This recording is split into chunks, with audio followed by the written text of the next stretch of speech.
Hi, welcome to another episode of Hot Takes. About 18 months ago or so, the SNP government took the Caledonian sleeper service into public ownership. And having done so, it then got Serco to run the service for them. Since then, the service has gone from bad to worse. It is now one of the worst train services in Britain. It received over 1,000 complaints. It's often not running to time. The rooms are often dirty, uncleaned. There's just a litany of problems with it. In fact, the problem is really that Serco's bid was the lowest bid, and they can't do the job. £800 million a year they're supposed to make. That was the deal. That's what they get from the government, 800 million a year to run this service. Unfortunately, they can't. Not for 800 million. That seems an awful lot of money.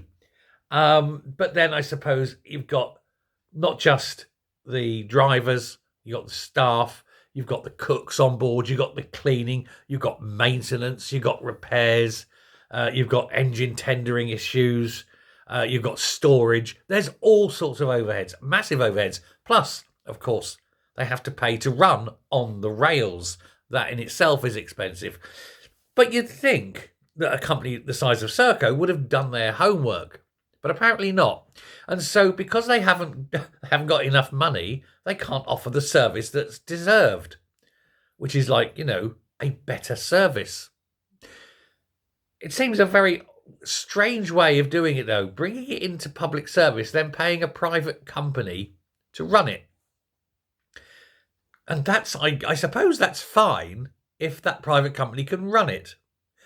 I think there should be a get-out clause if they fail, if the service level falls below a certain amount, or if the complaints go above a certain amount, that sort of thing. There should be penalties, not just carry on as you are until your contract's out, which is currently what's going on. They negotiated this deal, but it's clear from the SNP side of things that they haven't employed a professional negotiator. It was probably a junior minister, not very bright after all. They really should pay and employ professional negotiators to get the very best deal for the taxpayer. Certainly, I would have got a much better deal than they did. I've done negotiations for many, many years, certainly in the building trade. You scrape pennies. You scrape absolute pennies to save money. We've done deals where I've taken penny a brick, but over the course of a huge bill, that would be £30,000. That's how much you could save. Penny here, penny there. Before you know, you're talking lots of money. But also, you need failure metrics, and there's no failure metrics. How do you know if a service is failing if you've got nothing to measure the failure by?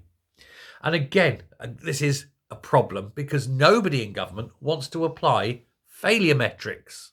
Because the moment you apply a failure metric, the fail can be measured and the minister can be blamed. No wonder everything done by government turns to shit. Now, they need to pass a law and make failure metrics obligatory and legal. And then make sure that they don't fail. Or if they do, the contract is pulled or the minister is fired. Or better still, both. That will concentrate their minds wonderfully. However, you're still paying 800 million a year, with over £1 million on top of that for customer payoff. Oh yes, you've had a bad service, have some money. That's come to over £1 million. Now, Transport Minister says that the only thing they can do is to keep it going. There is no alternative. They don't have any other option. But this is Fiona Hislop. She can't think of an option. She's not very bright. She knows where Greggs is, and it doesn't involve taking a train. This is a woman I don't think has ever been on a train, But I think the only train she's ever seen is the one in the sushi shop that brings her the food, But she says it's the only option. We've got to keep it going. We've got no alternative. There is alternatives. You never ever allow one company, you always have two suppliers. You operate several trains, you give them half their contract each, and you tell them it's a competition. But you put the fail metrics in the contract. And then when there's a fail metric, you say, now go away and give a realistic contract price that will stop you failing to meet those contracts, the levels. And if it's another 100 million a year, so be it. So be it. But don't take the lowest bid because it's the lowest bid that then can't be met. That way lies madness. Unfortunately, they keep saying, oh, but we need to get the best possible value for money. Yeah, but it isn't the best possible value for money if the service is sheer, pure, unadulterated horseshit. Who wants to sleep the night away on a 10-hour, 12-hour journey, probably longer given the state of the lines, in a room that hasn't been cleaned for several days and you don't know who has been in those beds before you? They've got examples of people not even cleaning the room. We're talking about the same bedding hasn't been changed.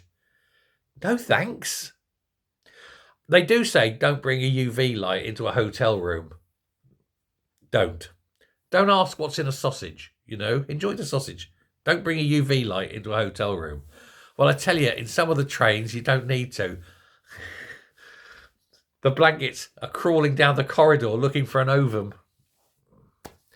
Anyway, I'll leave that one there. It is a terrible service. And to be honest, just take a plane. Probably cheaper too. Thanks a lot. Bye.